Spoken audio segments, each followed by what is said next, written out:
Jangan lupa subscribe di YouTube channel Metro TV News dan juga nyalakan notifikasinya. Anda menyaksikan Headline News pukul 15 waktu Indonesia Barat. Pemirsa, kepolisian beserta tim gabungan berhasil mengamankan 33 kasus penyalahgunaan obat yang digunakan untuk COVID-19 dan juga penimbunan tabung oksigen beserta obat-obatan. Bahkan ada yang memodifikasi tabung apar menjadi tabung oksigen. Untuk informasi selengkapnya kita sudah terhubung dengan reporter Ardi Lase dari Mabes Polri. Ardi, bagaimana hasil penangkapan penimbunan obat dan juga tabung oksigen untuk COVID-19?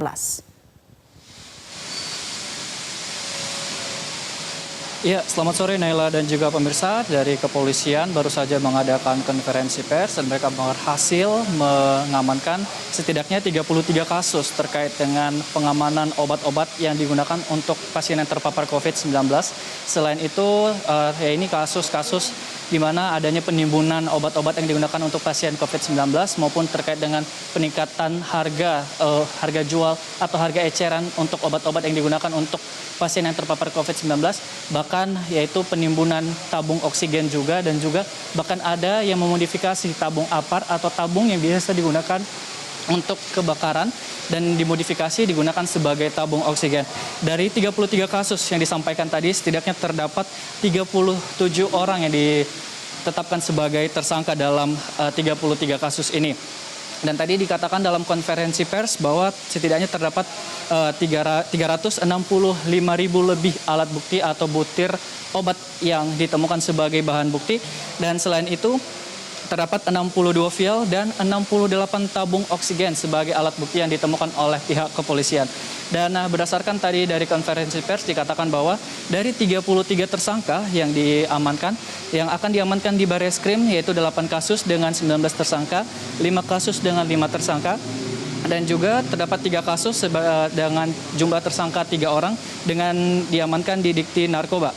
Dan memang seperti yang saya katakan tadi bahwa terkait penangkapan kasus ini yaitu banyak masyarakat, yaitu dari 33 kasus ini yaitu mereka yang menimbun obat-obatan yang digunakan sebagai atau yang digunakan dalam penanganan COVID-19. Ada juga yang menjual obat-obatan di luar harga atau di atas standar yang telah ditetapkan atau HET atau harga eceran tertinggi.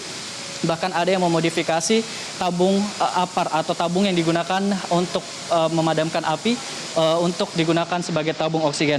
Dan tadi Direktur Tindak Pidana Ekonomi Khusus Brigjen Pol Helmi Santiko mengatakan bahwa modifikasi tabung apar ini tentunya sangat berbahaya jika digunakan untuk pasien yang membutuhkan oksigen.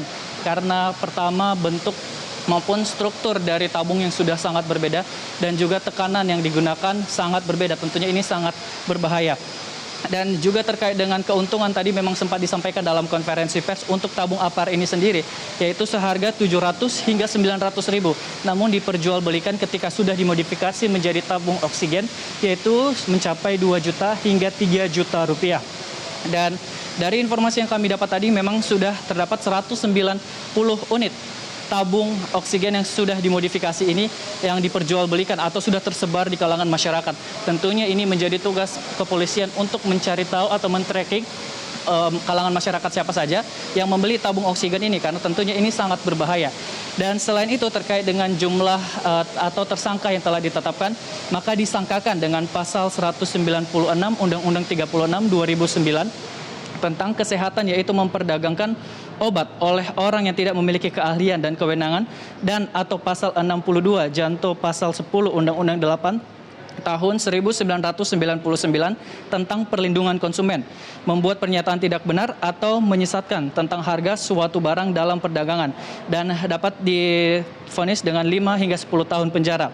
Selain itu, terdapat pasal 106 Undang-Undang Republik Indonesia nomor 7 tahun 2014 tentang perdagangan, pasal 197 Undang-Undang Republik Indonesia nomor 36 tahun 2009 tentang kesehatan, pasal 62 Undang-Undang ayat 1 janto pasal 8 janto pasal 9 Undang-Undang RI nomor 8 tahun 1999 tentang perlindungan konsumen, dengan lama penjara 15 tahun penjara. Dan selain itu terkait dengan alat bukti yang telah dikumpulkan tadi dikatakan bahwa akan dilakukan restorasi justice. Artinya nanti restorasi justice ini alat bukti yang telah didapatkan akan diperjualbelikan kembali dengan harga eceran sesuai harga yang telah ditetapkan, dan nanti untuk hasil dari pembelian ini akan kembali ke kas negara untuk membantu penanganan COVID-19.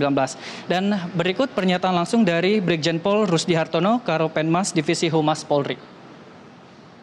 Sampai saat ini, Polri telah menangani 33 kasus yang berkaitan dengan penimbunan obat, penimbunan oksigen, dan juga menjual daripada obat-obatan di luar dari ketentuan, menjual obat di atas harga eceran tertinggi, yang tentunya ini merupakan satu tindak pidana. Dari 33 kasus yang ditangani di seluruh Indonesia, ada 37 tersangkanya.